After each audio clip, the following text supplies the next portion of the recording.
there. Okay, we are ready for day 3 of our Helen Keller book. When we left off yesterday, if you remember, Annie was pacing back and forth, the teacher across her room, and then she had a plan. She says slowly a plan began to form in her mind. But first, she would have to talk to Helen's mother. It was not going to be easy to find the right words. W-A-T-E-R. They have it spelled out like that. Miss Kate, I want to take Helen away with me, Annie said. What? Gasped Mrs. Keller. I must teach Helen to mind me, Annie explained, but I can't do it here in this house. Every time I try, she turns to you and away from me. More and more she will think of me as an enemy, and then everything will be lost. Mrs. Keller didn't say no, but she didn't say yes either. Annie tried again. It will just be for a while, just until Helen learns that I am a part of her life, too. There is a little garden house near here, Mrs. Keller said slowly, but she didn't say yes yet. Annie leaned forward. I know it is a gamble, she said softly. It is also our last chance. When she said, I know it is a gamble, it's kind of thinking, not really sure. It could go either way. Maybe it would work, maybe it wouldn't. It's a last chance. Mrs. Keller sat very still for a moment, and then she nodded yes. So Helen and Annie went to live in the little house on the other side of the garden. At first, Helen kicked and screamed and fought as hard as ever, but slowly there came a change. Helen still fought, but not as hard, and not as often. Sometimes she would even let the stranger hold her for a moment. And then one day, Helen did not fight at all. The first step has been taken, Annie wrote to a friend. Helen has learned how to mind. But Helen didn't know what words were. Day after day, Annie spelled into Helen's hand, and Helen learned to make more and more shapes back. By the end of March, in less than 2 weeks, she could make 21 word shapes. The next day, she learned how to make 8 more, but she didn't know what they meant. It was just a game she played with her hands. April 5th, 1887 began like any other day. After breakfast, Annie began to spell into Helen's hand. But Helen was restless this morning. The window was open and the smells of spring came pouring in. Besides, Helen was growing very tired of this game with no meaning. She tugged on Annie's skirt and then pointed to the window. Her meaning was very clear. Let's go out. At first, Annie tried to go on with the lesson, but Helen's face darkened. Her hands clenched into fists. She was holding her new doll in her lap. Now she picked it up and threw it as hard as she could, and it broke into many small pieces. Helen didn't care. She didn't love the doll anyway. She felt the stranger sweep up the pieces. Then the stranger handed her her hat. So Helen knew they were going outside after all. She skipped and danced by the stranger's side. No more lessons. She was getting her own way. Or was she? Helen and Annie wandered in the garden for a while. Then they came to an old pump house. Helen liked to play in its cool dampness. She ran inside. In the middle of the floor stood a pump. Annie Sullivan began to move its handle up and down. Soon, a steady stream of water came pouring out of its spout. Now she took Helen's hand and held it under the cool flow. W-A-T-E-R, she spelled into Helen's wet palm. At first, Helen pulled away, but then suddenly she stopped. A new light seemed to come to her face. Annie saw the look. W-A-T-E-R, she spelled quickly. W-A-T-E-R. W-A-T, Helen began to spell back. And with each movement, her face grew brighter, for suddenly she knew. The shapes that the stranger was making with her fingers did have a meaning. Everything had a name. Everything in the whole world had a name, and she could learn them all. And here's the picture of them, the water. Fingers right there. Oh, yes, Helen, Annie whispered. That's it. And she bent down to hug the shaking little girl. But Helen didn't pull away. She didn't have time for that now. She dropped to the ground and thumped on it hard. Name it, is what she was demanding. So, laughing and sobbing, Annie did. Helen paused for a moment. She fluttered off the words on her fingers. She nodded, and then she whirled away again. In the next few minutes, she learned 6 new words, and she knew what they meant. Then suddenly Helen stopped. She thumped herself across the head, and Annie burst out laughing. "Yes, dear," she said, "there's a word for you, too." And she bent down and spelled Helen into the little girl's hand. Helen had a name at last. Now Helen reached out and patted Annie's arm. At first Annie thought she was just saying thank you, but Helen wanted something more than that. She patted Annie's arm again. "Oh," said Annie, "so you want to know that too." And Annie spelled Teacher, teacher, into Helen's waiting hand. A few minutes later, 2 new people came out of the pump house. The wild little girl was gone, and so was the stranger. Now Helen Keller and Teacher walked hand in hand. The next chapter is called So Much to Learn. Helen wanted to know the names for everything she touched, and Teacher gave them to her. Before the first day was over, Helen learned how to make 30 word shapes. Before the first month was over, she knew how to spell 100 words. From early morning until late at night, Helen spelled the words she knew. She spelled until her eyelids drooped and her fingers could hardly make the shapes. "You really should slow her down," a worried friend said, "or she'll hurt her brain." Teacher just smiled. She knew that nothing could stop Helen now. By the middle of June, Helen knew more than 400 words, but there was one important word she did not know. Helen was 7 years old now, but for more than 5 of those years she had been blind and deaf. During those 5 years, she had forgotten how to laugh.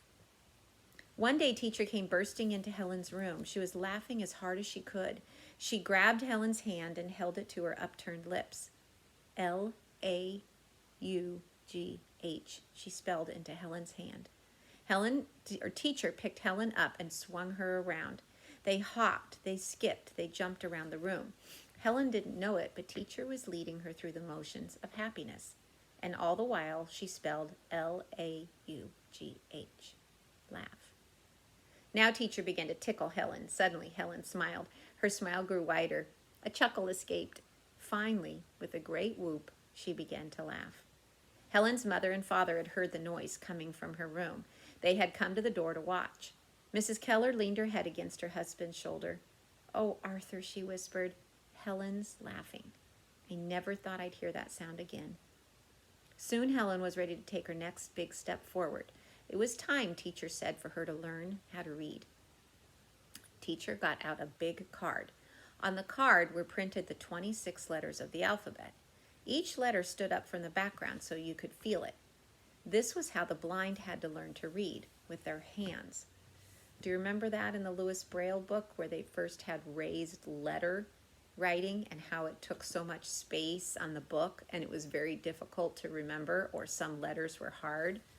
I thought this was interesting. I would have thought they would have started with Braille, but they taught her, here's the picture you can see. It's the raised letters instead of the Braille. Teacher took one of Helen's hands and put it on the raised letter A. At the same time, she made the sign for the letter A into Helen's other hand. At first, Helen frowned and looked puzzled. She understood what was happening in one hand, but what was happening in her other? Teacher didn't try to explain. She just moved Helen's finger on to the next letter on the card. B, she spelled at the same time into Helen's other hand. Helen still didn't understand, but now she moved her own finger onto the next raised shape on the card. C, Helen spelled quickly. Teacher spelled quickly, sorry. Helen kept on going. Teacher kept right up with her, and then suddenly, between one letter and another, Helen stopped. She began to smile, for suddenly she understood. Before the day was over, Helen had learned all of the letters of the alphabet. She was ready to move on to words. That night, a tired but happy Annie Sullivan sat down and wrote a letter. "Something tells me," she wrote, "that I am going to succeed, and Helen will succeed beyond my wildest dreams." Helen and Teacher did not spend all their time hunched over alphabet sheets and word cards. There were so many other lessons to be learned outside, lessons from life. Helen planted a seed in the newly plowed earth. A few days later, she felt a plant coming up in its place. She learned the names of the trees that grew on her father's land and how to tell them apart by touch. One hot day, Helen and Teacher were coming home from a walk. They stopped under a tree to rest. "Would you like to climb the tree?" Teacher asked. Helen nodded yes. So teacher helped her up. So she must have had to spell out. I just stopped to think about that. Would you like to climb the tree? She would have had to have stopped and spelled out all of that into her hand, since Helen couldn't hear it.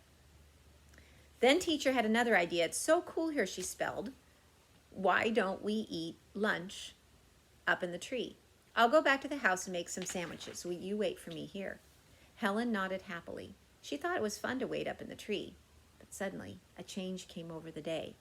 The air grew cooler. All the heat seemed to be fading away. Helen frowned. The sun must be hiding behind a cloud, she thought. And what was that strange smell coming up from the ground? Helen took a deep sniff. Then she knew. It was the smell that came right before a really big storm. The wind began to blow. Helen felt a thudding all around. This was thunder. But to Helen it seemed as if a giant were dropping something heavy nearby, and he was coming closer all of the time. Teacher, teacher, Helen's fingers fluttered frantically, but the wind only blew harder, and nobody came. A branch broke over Helen's head. Twigs splattered down around her. Jump, Helen thought. But what if she did? Would she go flying off into space? Would she crash to the ground? Helen decided to hang on, but her fingers were slipping. She could not hold on much longer. And then Helen felt the most wonderful thing in the world, her teacher's arms lifting her down from the tree. One day, teacher put an egg into Helen's hand. Hold it carefully, she spelled. Helen was puzzled. She already knew what eggs were. She had 2 every morning for breakfast. What was so different about this one? Wait and see, teacher spelled. The first thing Helen noticed was that the egg was very warm. Then it began to do very strange things. It began to quiver, to shake in her hand. Now she could feel something chipping against the inside of the eggshell. Something was alive in there, and it was trying to get out. Helen's mouth opened into a silent oh of wonder as the eggshell began to crack. A few minutes later, a baby chick was born in her hand. But what about things Helen could not hold in her hand? What about things that were too big or far away or that happened a long time ago? How could she learn about them? Helen had to trust other people to tell her about the colors she would never see and the sounds she would never hear. And what about ideas or thoughts with no shapes at all? Helen remembered all of her life the first time she understood an idea. And that's a hard thing. Think of it's easy for the teacher to be able to show her a feeling of water or an egg or a tree or something, a noun. But to think of how you could describe something that's an idea that's in your head and be able to connect it with a word in her hands, that's hard. One day the teacher asked her a very hard question. Helen tried to think of the answer. She tried as hard as she could. Teacher leaned forward. She tapped Helen's forehead. T-H-I-N-K. Think, she spelled at the same time. And suddenly Helen knew. That's what was happening inside her head. She was thinking. Helen learned so many hard things that first summer, but she didn't know they were hard. To 7-year-old Helen Keller, it was simply a magic time, a time when the world came to life in her hand. And that's all for today, day 3. The next one is tomorrow, a time to move on. Okay, thanks.